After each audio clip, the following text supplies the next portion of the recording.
In this video, we will try to implement some of the useful array methods. So we want to implement a method that is going to return the maximum integer of an array, which is the maximum value of the array.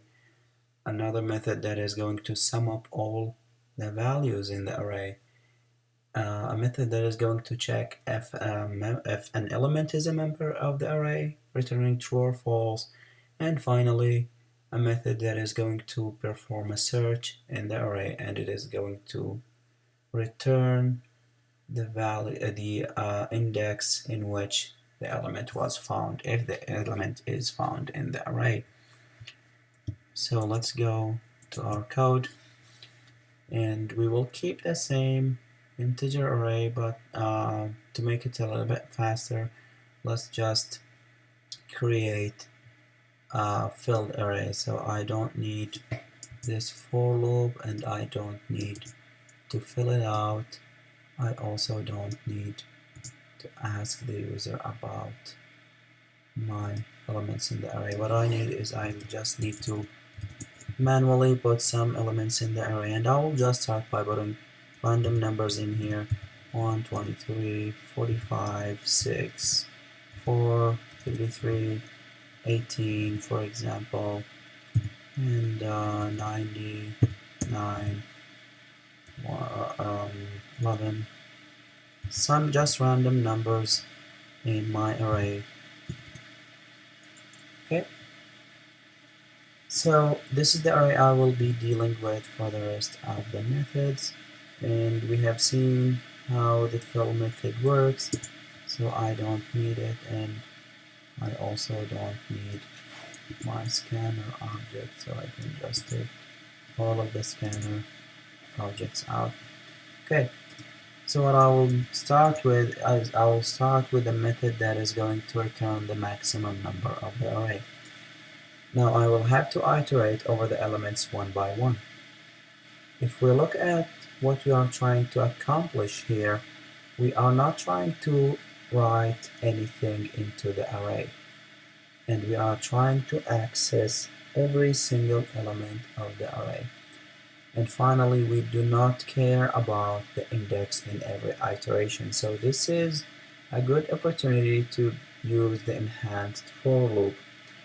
And since this is going to be a method, then I will need to return the maximum element from my array.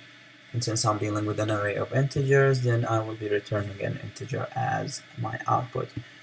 So let me call this method maximum. And how to declare this, so I will start with public static, and then I'm returning an integer, so it is going to be public static int, and then let me call it maximum, and it is going to take an array as its input, so it's going to take an integer array. Let me call it ARR. Okay, now it's complaining because I'm not returning anything, so I can just say an integer max. For simplicity, let me just assume that all of my elements are positive. Okay, and then at the end I will return max.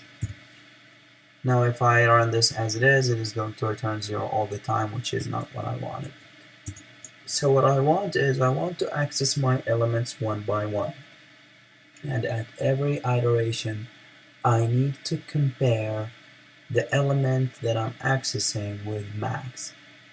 If it's less than max, I will go to the next element. If it's larger than max, I will replace my current max with whatever number I'm dealing with. So I can say 4, and then again if you say control space and go for each, it is going to give you an enhanced for loop. I like to change I to something meaningful like number.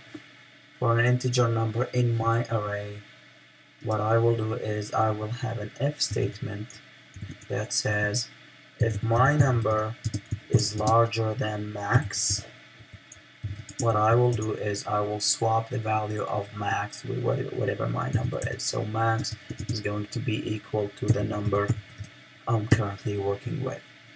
And then at the end I will return max. So let me try to test this out. So if we look at this, our maximum number is 90. So if I run my max method or my maximum method, it should return 90 as its output. So system.out.print, and to make things meaningful, so the max number is, and then plus whatever I get from my maximum method call by providing the array numbers. Let me save this and run it, and the max number is 90, which is what we expected. Now, what if I want to get the sum of all the numbers of my array? Again, let's look at the problem we're trying to solve here. Are we accessing the full array? Yes. Are we changing the numbers of our elements in the array? No. Do we have to keep track of the index?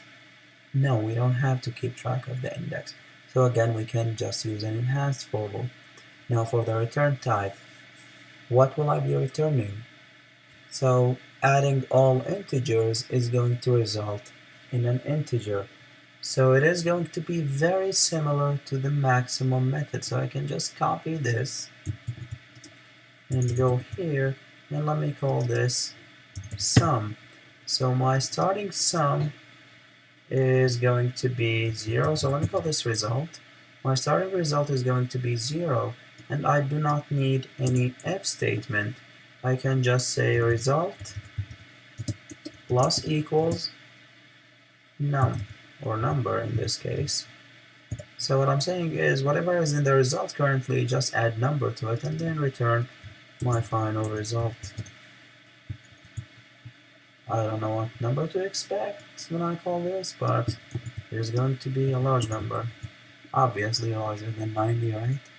So since I called my method sum, and I can just say the sum is, and run it back again, and this is summing out all of my numbers. So again, what we did is we just created an enhanced for loop that is going to iterate over the whole array, add whatever number we're dealing with into our result.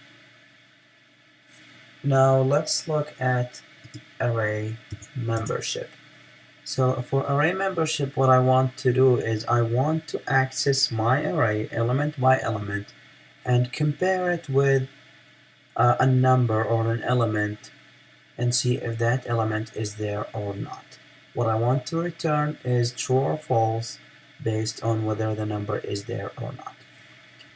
So what I will do is create a boolean method because I need to return a boolean. So public static, and then it's going to be boolean. And for boolean methods, it's always good to have the method name look like a question. So is a member, okay, and then I will need to return a boolean in here. So let me just say return false, because this is going to be my end of my method. If I don't find anything, I'll return false. So for is a member, what I want to do is I want to check an array against a number, and the array is going to be an integer array. You can call it ARR again, and then another integer called number. Okay, so again, I can use an enhanced for loop because I'm not writing to the array. I don't care about the index, and I don't read part of the array. I'm reading the full array. So I will have an enhanced for loop, and in here, let me call this num. For any num in my array, I will just have an if statement. So if I find the number that I'm looking for, so if num, which is the number I'm working with, is equal to number, which is the number I got from my method, I will return true. And then I don't have to say any else statement, because remember, in methods, whenever we read the first return statement, everything is going to be ignored. So if I go over my array and I find my element, I will return true. If I don't find my element, then this for loop is going to end and I will return false, and that is why I started with return false. So let's go back to our main method and try to test out our method. So I will print is a member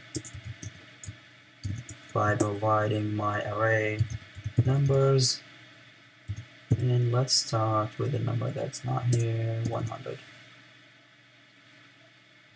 And maybe I mistype that. Okay. I had a typo in the method itself, so I can just change it like this. It's gonna look better.